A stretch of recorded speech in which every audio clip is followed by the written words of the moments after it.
ठीक है ना? ये प्रोग्राम लिखवाइए।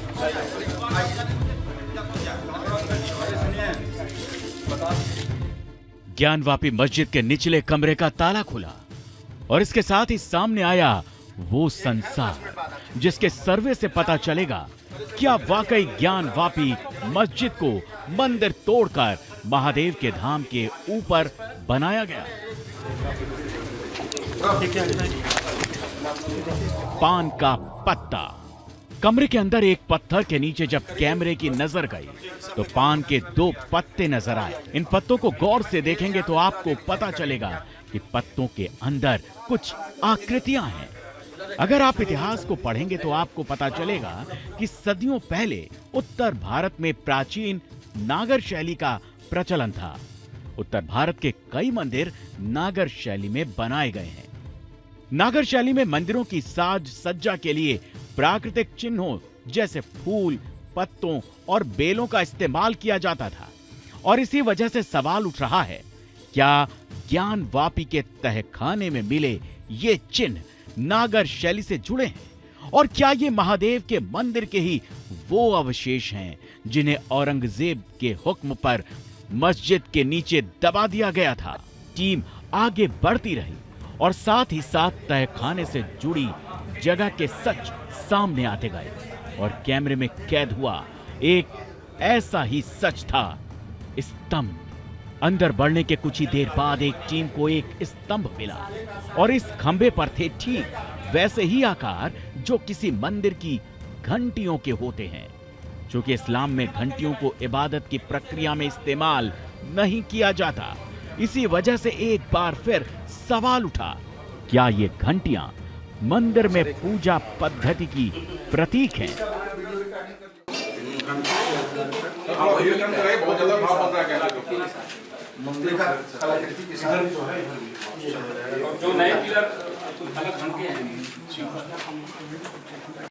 ऊपर से नीचे जब कैमरा घूमता है तो साफ हो जाता है कि स्तंभ के मध्य हिस्से पर ऐसी घंटियां चारों तरफ बनाई गई हैं। समय के साथ कुछ घंटियां टूट गईं, लेकिन गौर से देखेंगे तो बाकी पत्थर की घंटियां आज भी अपने पूर्ण आकार में हैं। जैसे जैसे यह वीडियो आगे बढ़ता है तो मस्जिद के नीचे मंदिर के होने के दावे को लेकर जिज्ञासा बढ़ती गई। खंबे पर पत्थरों से बनी घंटियां मिली, नागर शैली की निर्माण कला से मिलते जुलते पत्ते भी मिले और फिर एक और ऐसी तस्वीर कैमरे में आई जिसका संबंध भी नागर शैली से बताया जाता रहा है।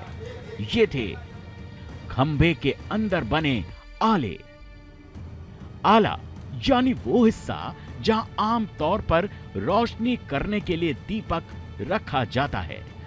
अगर आप नागर शैली को पढ़ेंगे तो इस शैली में कोणाकार आकृतियों का विशेष महत्व है। नागर शैली में बने मंदिरों के गर्भगृह के ऊपर एक रेखीय शिखर होता है। शिखर का सबसे महत्वपूर्ण भाग सबसे ऊपर लगा आमलक होता है, जो उत्तरी भारत के मंदिरों की मुख्य पहचान है। ये कोणाकार आकृति नीचे से ऊपर की ओर पतली होती जाती है। नागर शैली से जुड़े कथित चिन्हों का मिलना बार बार सवाल पैदा कर रहा था। क्या वाकई ये मंदिर के वही अवशेष हैं जिन्हें दावों के मुताबिक मुगल काल में तोड़ा गया था? मौके पर मौजूद हिंदू पक्षकार बार बार इसी सवाल के साथ तहखाने की दीवारों को देख रहे थे और टीम अपनी रिकॉर्डिंग को आगे बढ़ा रही थी। अब तक जो मिला वो इशारे दे रहा था, लेकिन आगे टीम को जो मिला उसे देखकर तो जैसे आंखों पर यकीन ही नहीं हुआ, क्योंकि आगे कुछ ऐसा था जिसे मंदिर का साक्षात सबूत कहा जा सकता है। रिकॉर्डिंग करती टीम को तहखाने के इस हिस्से में एक और स्तंभ मिला और जब कैमरे की लाइट से रोशनी इस स्तंभ पर पड़ी तो सामने नजर आए संस्कृत में लिखे श्लोक। 3, 4, 5, 6, 7 लाइनों में करीब 14-15 शब्द हैं। गौर से देखिए खंबे के इस हिस्से को।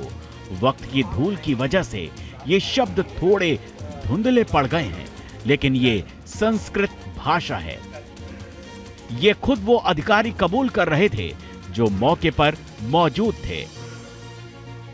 स्तंभ के ऊपर की गई इस कलाकारी को देखेंगे तो यह जानना मुश्किल है कि यह कोई श्लोक है या फिर संस्कृत में लिखे कुछ शब्द। लेकिन वीडियो के इस हिस्से से फिर कुछ सवाल उठे। इस्लाम में इबादत अरबी में होती है, न कि संस्कृत में। तो फिर ज्ञानवापी मस्जिद के अंदर संस्कृत के श्लोक या शब्द क्यों लिखे गए हैं? जिस हिस्से पर संस्कृत लिखी मिली है वो एक खंभा है, कोई पत्थर नहीं जिसे लाकर यहां रख दिया गया हो। यानी ये खंभा इमारत का हिस्सा रहा है। 3 4 5 6 7 लाइनों में करीब 14-15 शब्द हैं। जहां संस्कृत के शब्द लिखे हैं उसी स्तंभ के नीचे और आगे की तरफ कुछ और आकृतियां भी बनी हैं, जो हैं पुष्प कमल यानी फूल। अगर आप गौर से देखेंगे तो आपको एक के नीचे एक कम से कम 5 पुष्प कमल नजर आएंगे। इस किस्म के पुष्प कमल भी नागर शैली के निर्माण का हिस्सा माने जाते हैं। जैसा कि हम आपको पहले भी बता चुके हैं कि प्राकृतिक चिन्ह नागर शैली के निर्माण की विशेषता माने जाते हैं।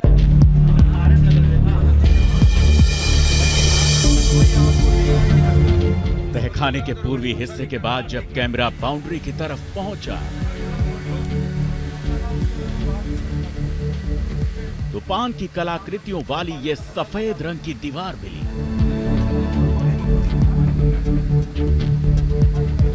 पान की कई कलाकृतियों पर नक्काशीदार आकृतियां भी मिली, जिसे नागर शैली की पहचान माना जाता है।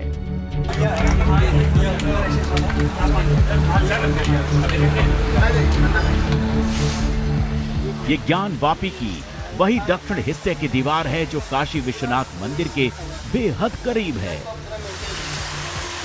इसीलिए इसे ज्ञानवापी की बाउंड्री कहा जाता है। दोनों पक्षों के वकील के साथ सर्वे टीम दक्षिण दीवार से होती हुई फिर तहखाने के पूर्वी हिस्से के आगे दाखिल हुई। हाँ बस आ गए, हो गया। तो यहां मलबों का पहाड़ मिला, टूटे हुए पिलर और शिलाओं का ढेर दिखा। ज्ञानवापी का यह तहखाना न मालूम कितने सालों से बंद था और इस तहखाने के अंदर जैसे जैसे टीम आगे बढ़ती गई दबे रहस्य खुलते गए। तहखाने में 14-14 घंटियों वाला दूसरा स्तंभ। तहखाने में यह दूसरा स्तंभ है जिस पर घंटी जैसी आकृति दिखाई दे रही है। 14-14 घंटियां इस स्तंभ पर तराशी गई हैं और जैसे ही कैमरा नीचे की तरफ जाता है एक आकृति पर सबकी निगाहें टिक जाती हैं। टीवी पर पहली बार ज्ञानवापी के तहखाने की वो तस्वीरें आप देख रहे हैं जो इससे पहले आपने कभी नहीं देखी होंगी। तमाम दावों, बहसों और दलीलों को सुना होगा, लेकिन पहली बार देखिए ज्ञानवापी के तहखाने में खड़ा ये स्तंभ क्या कहता है। स्तंभ के नीचे की इस आकृति को देखकर सर्वे की टीम चौंक पड़ी। दावा किया जा रहा है कि यहां कभी मूर्ति रही होगी और बाद में निशान मिटाने की कोशिश भी हुई होगी कि यहां और कौन से राज दफन हैं। तो इस राज से पर्दा उठाने के लिए कैमरा चबूतरे से होता हुआ दक्षिण की ओर घुमा। तहखाने का यह हिस्सा ज्यादातर अवशेषों से पटा पड़ा है। यहां की दीवारें ऐसी हैं जिन्हें पहली नजर में देखकर ही लगता है कि इनका निर्माण एक साथ नहीं हुआ। यहां पर कुछ दीवारें ईंट, सीमेंट की बनी हैं, तो कुछ प्राचीन ढांचा है। यानी इस स्ट्रक्चर में 2 युगों के अवशेष नजर आते हैं। सर्वे टीम ने यह नोट किया कि यहां कदम कदम पर शिलाओं का ढेर जमा है। इन्हीं शिलाओं को देखती हुई गुप्त अंधेरे में बचते बचाते सर्वे की टीम आगे बढ़ी।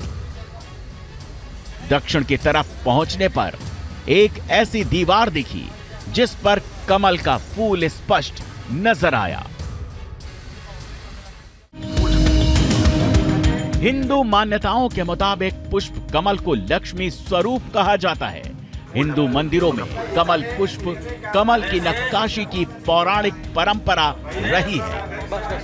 ऐसे में ये रहस्य और गहराने लगा कि ज्ञानवापी के पाताल लोक या यूं कहें तहखाने में कमल की कलाकृतियों का राज क्या है। लेकिन ये सिर्फ एक कलाकृति नहीं है, ये कैमरे में कैद तस्वीरें बताती हैं। जैसे ही कैमरा आगे की ओर घूमता है तो एक मेहराब पर बाघ की आकृति दिखाई देती है। बाघ की उकेरी गई कलाकृति ऊपरी बीम में दिखाई दे रही है। पहले बाघ को दिखा दो। हाँ, उसको आप अच्छे से लीजिए। उधर भी लीजिए।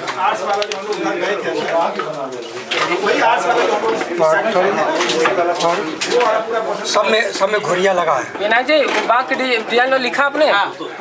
ठीक है। वो एक डिजाइन जो है क्या कहते हैं, बीम टाइप का जो पत्थर है, ऊपरी बीम पर द्वार रैखिक कलाकृति लिख दीजिए।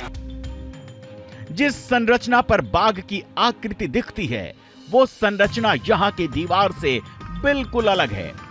सामने की दीवार और छत को देखकर पता चलता है कि ये ज्ञानवापी का नया स्ट्रक्चर है, जबकि बाघ वाली शिला को देखकर लगता है कि ये प्राचीन काल की निर्मित दीवार है।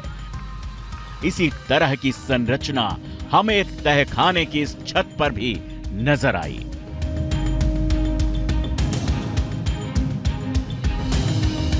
सफेद रंग की दीवार के ऊपर इस छत को देखिए।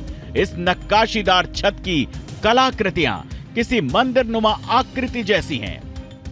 Team news nation.